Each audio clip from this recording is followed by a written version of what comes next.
Honours লাইফের একদমই প্রথম পরীক্ষা হতে যাচ্ছে তোমাদের আগামী 28 তারিখ। তো এই পরীক্ষায় তোমরা অনেকেই বেশ কিছু ভুল করতে পারো। তো সে কারণে তোমাদের সতর্কতামূলক একটা ভিডিও নিয়ে চলে আসলাম। দেখো, আমি যেখানে এখানে একটা পিকচার দিয়ে রেখেছি, এটা হচ্ছে তোমাদের পরীক্ষার যেই ওএমআর ফর্ম, সেই ওএমআর ফর্ম। তো এটা কিভাবে তোমরা পূরণ করবে এবং কোথায় গিয়ে লিখতে হবে, তোমাদের কোন জায়গাগুলো আসলে তোমাদের পূরণ করার, কোন জায়গাগুলো আসলে পরীক্ষকদের পূরণ করা, এগুলো আর কি বলবো। তোমরা যারা এই ভিডিওটা এই মুহূর্তে দেখতেছো আর কি, আমার কাছে মনে হয় একটু শেষ পর্যন্ত দেখবা, তাহলে তোমাদের অনেকগুলো প্রশ্ন আসলে উত্তর তোমরা পেয়ে যাবা। দেখো, তোমাদের মূলত খাতা হবে এরকম, এখানে লেখা থাকবে বড় আকারে যে এখানে যে পরীক্ষার্থীর নাম ইংরেজিতে বড় হাতের অক্ষরে। তাহলে তুমি এখানে লিখবা, মনে করো আমার নাম কি, আমি লিখলাম, মনে করো লিখবা এখানে যে এমডি, তোমরা তোমরা তোমাদের নামটা লিখবা এভাবে করে, রিয়াজুল ইসলাম, সবগুলো আসলে বড় হাতের অক্ষরে লিখতে হবে। ওকে, এখন বড় হাতের অক্ষরে লেখার পরে দেখো তোমাদের কি করতে হবে। এই জায়গায় মোটামুটি উপরের কাজ শেষ। এখানে এই যে খাতার নম্বরটা ভাইয়া, এটা কিন্তু ভেরি ভেরি ইম্পর্টেন্ট একটা পার্ট, এটা আমি পরে বলতেছি আর কি। এখন এই জায়গায় দেখো থাকবে পরীক্ষা কোড। এখন তোমাদের যে অ্যাডমিট কার্ড থাকবে, ওখানে কিন্তু একটা কি পরীক্ষা কোড দেওয়া থাকবে, অর্থাৎ এক্সামিন কোড। তো এক্সাম কোড, তো সেই পরীক্ষা কোডটা আসলে তোমাদের এখানে বসাতে হবে। এখানে দেখো একটা বসানো আছে, তোমরা তোমাদের অ্যাডমিট কার্ড দেখে পরীক্ষা কোডটা আর কি এখানে বসাবা। এরপর দেখো এখানে তোমাদের অ্যাডমিট কার্ডে যে রোল নম্বর থাকবে, সেই রোল নম্বরটা তোমরা ঠিক এই জায়গায় বসায় দিবা। এরপর ঠিক অ্যাডমিট কার্ড দেখে তোমাদের রেজিস্ট্রেশন নম্বরটাও কি এইখানে তোমরা বসায় দিবা। এরপরে তোমাদের যেই কোর্সের কি থাকে, কোর্সের হচ্ছে বিষয় কোড আর কি। তোমার যেই কোর্স পরীক্ষা, সেই বিষয় কোডটা তোমাদের অ্যাডমিট কার্ডে রয়েছে, এটা ভালো করে দেখবে, এটা অনেকে ভুল করে থাকে। কারণ অ্যাডমিট কার্ডে সিরিয়ালে দেওয়া থাকে বিষয় কোডগুলো। তো একটা বিষয় কোড লিখতে যেয়ে অনেক সময় ভুল করে আরেকটা বিষয় কোড লিখে ফেলা হয়ে যায়। তো এটা তোমরা আর কি লক্ষ্য রাখবে এবং সেটা সুন্দর করে সঠিকভাবে এখানে পূরণ করবা। তো লেখার পরে জাস্ট এই বরাবর এগুলো তোমরা পারো, এগুলো বলার কিছু নাই। জাস্ট তোমরা কি এখান থেকে এভাবে করে আর কি বৃত্তগুলো আসলে এভাবে করে আসলে ফিল আপ করতে হবে। এভাবে করে প্রত্যেকটা বৃত্ত আসলে কালো কলম দিয়ে আর কি ফিল আপ করে ফেলবা। ওকে, তো এই মূলত তোমাদের এই পেজের কাজ। আর এখানে যে কাজটি আছে, এটা তোমার কাজ না, এটা হচ্ছে কক্ষ পরিদর্শক যিনি শিক্ষক থাকবেন, উনি আসলে এটা পূরণ করবেন।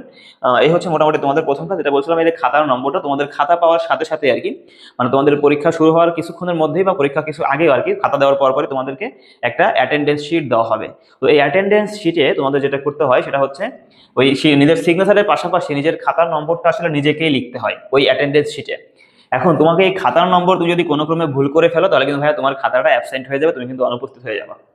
এই কারণে তোমাদের খাতার নম্বরটা লক্ষ্য রেখে একদম নিখুঁতভাবে সুন্দর করে লিখবা। এবার আসো, তোমাদের যে অ্যাটেন্ডেন্স শিট থাকে, সেই শিটে মনে করো এরকম একটা বক্স আছে। এখন এই বক্সে তুমি যখন এই বড় নাম্বারটা লিখবা যে G61276587, এখন দেখো ভাই আমি লিখতে ধরতেছে না আর কি। তাহলে কি করবা, যেহেতু ধরতেছে না, তাহলে তোমার তো একবার লিখে ফেললে পরে কাটতে হবে। এই ভুলটা যেন না হয়, তাহলে তুমি কি করবো ভাইয়া, মনে করো তোমার এরকম একটা বক্স আছে, তুমি যে কাজটা করবা, এই বক্সের উপরের দিক থেকে একটু ছোট করে লিখবা, যেন নিচেই আরেক লাইন লেখার জায়গা থাকে।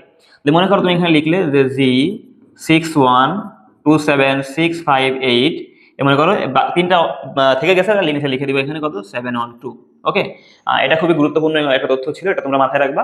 টেনশন হাইপার হওয়ার কোনো কিছু নেই। তারপর যদি কোনো কারণে কারোর ভুল হয়েও যায়, অবশ্যই তুমি কক্ষ পরিদর্শক স্যারকে ডাকবা, ডাকলে ওনারা আসলে বিষয়টা ঠিক করে দিবেন। এটা কোনো রকম এভাবে রেখে দেওয়ার সুযোগ নেই। ভুল যদি হয়ে যায় একবার, তাহলে কিন্তু তুমি ওই পরীক্ষায় অ্যাবসেন্ট হবা, তোমার কিন্তু ইয়ারে ওই সাবজেক্টে অ্যাবসেন্ট চলে আসবে। ওকে, তো এই ছিল মূলত তোমার হচ্ছে খাতার একদম হোম পেজ।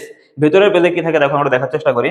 খাতার ভেতরের পেজে আসলে কি থাকবে, দেখো এখানে কি আছে, খাতার ভেতরের পেজে তোমাদের উত্তরপত্র থাকবে। এখানে পরীক্ষার্থী কর্তৃক পূরণীয় লেখা থাকবে। এখানে তোমাদের লিখতে হবে, দেখো যে অনার্স প্রথম বর্ষ, অনার্স প্রথম বর্ষ পরীক্ষা কত, তোমাদের তোমাদের 2025 সালের পরীক্ষা, তোমরা এখানে লিখবা হচ্ছে, এখানে লিখবা কত, যে 2025, অনার্স প্রথম বর্ষ পরীক্ষা 2025 সাল। এবার এখানে তুমি যেই ডিপার্টমেন্টের শিক্ষার্থী, এই যে এটা কিন্তু অনেকেই ভুল করে, যে বিষয় এবং হচ্ছে পরীক্ষার কি বিষয়ের শিরোনাম, এই দুইটা কিন্তু একটা ইম্পর্টেন্ট বিষয়। বিষয় মানে কি, তুমি যেই বিষয় যেই সাবজেক্ট পরীক্ষা দিচ্ছ ওইটা না, কিন্তু এই বিষয় মানে হচ্ছে তুমি যেই ডিপার্টমেন্ট, এটা তোমার ডিপার্টমেন্ট, এই বিষয় মানে হচ্ছে তোমার ডিপার্টমেন্ট। ওকে, তোমার ডিপার্টমেন্ট। আর এই যে বিষয়ের শিরোনাম, শিরোনাম মানে হচ্ছে তোমার সাবজেক্ট আর কি, যেই সাবজেক্টে তুমি পরীক্ষা দিচ্ছ, পরীক্ষার সাবজেক্ট, পরীক্ষার সাবজেক্ট। ওকে, তাহলে বিষয়ের শিরোনামের জায়গায় তোমরা লিখবা হচ্ছে বাংলা, স্বাধীন কথাটা বাদ, নতুন বাংলাদেশের, বাংলাদেশের ইতিহাস, বাংলাদেশের ইতিহাস, ভাষা, সংস্কৃতি ও পরিচয়, এটা লিখবা হচ্ছে এই জায়গায়। আর এখানে তুমি লিখবা, তুমি যদি গণিত বিভাগ হও তাহলে গণিত বিভাগ, তুমি যেই যেই ডিপার্টমেন্টে, তোমার ডিপার্টমেন্টের নামটা এখানে লিখবা। এবার হচ্ছে তোমার বিষয় কোড, এখানে জাস্ট তোমার বিষয় কোডটা লিখতে হবে, হোম পেজে সেম বিষয় কোডটা এখানেও লিখতে হবে আর কি। এরপর তুমি হচ্ছে পরীক্ষার তারিখ, যেই তারিখে তোমার পরীক্ষা হচ্ছে, তুমি এখানে লিখবা কত, এখানে লিখবা হচ্ছে 28/7/2026। তোমার 28 তারিখে যেহেতু পরীক্ষা, এটা তুমি এখানে লিখবা। এরপর তোমাদের কিছু নির্দেশনাবলী থাকবে, পরে আমি দেখাচ্ছি। আরেকটা বিষয় হচ্ছে, তোমার যখন হোম পেজ থাকবে একদম খাতার উপরে, মনে করো এই যে উত্তরপত্রের উপরে, উত্তরপত্র এরকম উপরে এরকম বড় জায়গায় বড় করে লিখতে হবে। মনে করো আমি যেহেতু গণিত বিভাগ, লিখলাম হচ্ছে গণিত বিভাগ, উপরে একটা জায়গা থাকবে, এখানে গণিত বিভাগ তোমরা লিখবা।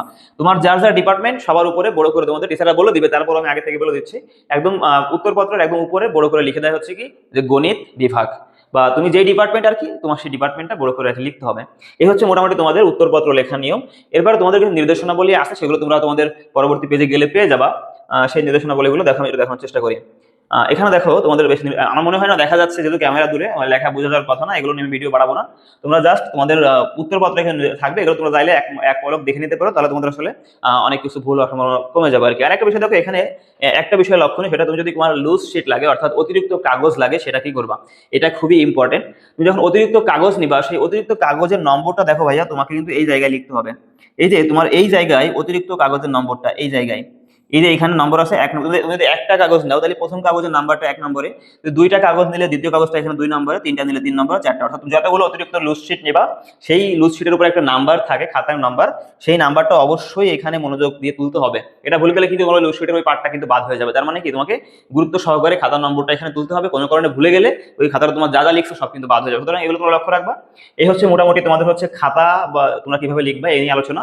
আর আরো কিছু গাইডলাইন মূলক ভিডিও আমি আরো আপলোড করবো, তোমরা সেগুলো দেখে নিবা। এই ভিডিওটা এখানে শেষ করতে, সবাই ভালো থাকো, সুস্থ থাকো, আসসালামু আলাইকুম।